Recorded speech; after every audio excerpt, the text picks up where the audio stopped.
Hi friends, welcome to மச்சி கப்பல். இன்றைக்கி நம்ம வீடியோவில் என்ன விலாகாக பார்க்க போகிறோம் அப்படின்னா, ஒரு ஸ்பெஷலான செடியை பற்றி தான் பார்க்க போகிறோம். அது என்ன அப்படின்னு பார்த்தீங்கன்னா, மஞ்சள் தக்காளி, எல்லோ டொமேட்டோ பிளான்ட். என்னடா அது, சகப்பு தக்காளி நம்ம அதிகமாக கேள்விப்பட்டிருக்கோம். மஞ்சள் தக்காளி அதிகமாக நிறைய பேருக்கு வந்து தெரியாத ஒரு செடி தான். ஸோ இது நானுமே வந்து ஆடிப்பட்டத்தில் ஆன்லைனில் பார்த்து தான் வாங்கியிருந்தேன். ஜஸ்ட் 20 ருபீஸ்க்கு தான் இதோட விதைகளை நான் வாங்கியிருந்தேன். ஸோ எப்படி இருக்குமோன்னு நினச்சேன். உண்மையாகவே செடி வந்து வந்துருச்சு. இதுதான் மஞ்சள் தக்காளி. பட் இதோட சைஸ் மட்டும் பார்த்திங்கன்னா ரொம்ப சின்னதாக இருக்கும். அதுக்கு ரீசன் பார்த்தீங்கன்னா, நான் வந்து கொஞ்ச நாளாக வந்து சரியாக வந்து கார்டனிங்கை வந்து என்னால் பார்க்க முடியல. அதே சமயம் வந்து மீன் அமிலம் அதோட உரத்தை வந்து கொஞ்சம் அதிகமாக எல்லா செடிகளுக்கும் கொடுத்தனால சில செடிகள் மட்டும் வாடின மாதிரி இருந்தது. அப்படி தான் இந்த செடியும் வந்து கொஞ்சம் வாடி போயிருந்தது. மற்றபடி இவ்வளோ வாடியுமே பார்த்தீங்கன்னா ஒரு 10 தக்காளியாவது வந்திருக்கும். நான் அப்படியே பறித்து அதை டேஸ்ட் பண்ணி பார்த்தா உண்மையாகவே டேஸ்ட் வேறு லெவலில் சூப்பராக இருந்தது. நிஜமா அப்படியே பச்சையாக சாப்பிட்றதுக்கு அவ்வளோ அழகாக இருந்தது. சமைக்காமல் சாப்பிட்றதுக்கு டேஸ்ட்டு சூப்பராக இருந்தது.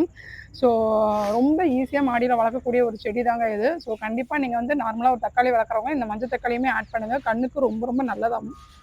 நிறைய நல்ல பெனிஃபிட்ஸ்லாம் இருக்கக்கூடிய ஒரு பழம் தான் வந்து மஞ்சள் தக்காளி.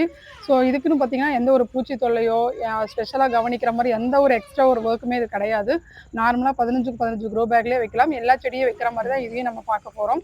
வெயில் படுற மாதிரி இருக்கணும். தண்ணி அளவுக்கு ஏற்ற மாதிரி அளவுக்கு ஊற்றினா போதும். மற்றபடி எக்ஸ்ட்ரா இது வந்து மெனக்கிடுற மாதிரி எந்த ஒரு ஒர்க்குமே கிடையாது. ரொம்ப ரொம்ப சூப்பராக வளரக்கூடிய ஒரு செடி தான் இது. வந்து நான் மறுபடியும் இன்னொரு க்ரோ பேக்கில் வந்து இதோட விதையை போட்டிருக்கேன். அழகாக நான் மெயின்டைன் பண்ணதுக்கப்புறம் இதோட பழத்தோட சைஸஸ் எப்படி இருக்குங்கிறத நான் வந்து கண்டிப்பாக அடுத்த கிளிப்ஸில் சொல்கிறேன். ஸோ கண்டிப்பாக இந்த வீடியோ உங்களுக்கு யூஸ்ஃபுல்லாக இருக்கும் நம்புறேன். இந்த செடி இதுக்கு முன்னாடி பார்த்துருக்கீங்களா என்னங்கிறத கமெண்ட்டில் சொல்லுங்கள். இதோட நான் கிளம்புறேன். ஓகே, பாய்.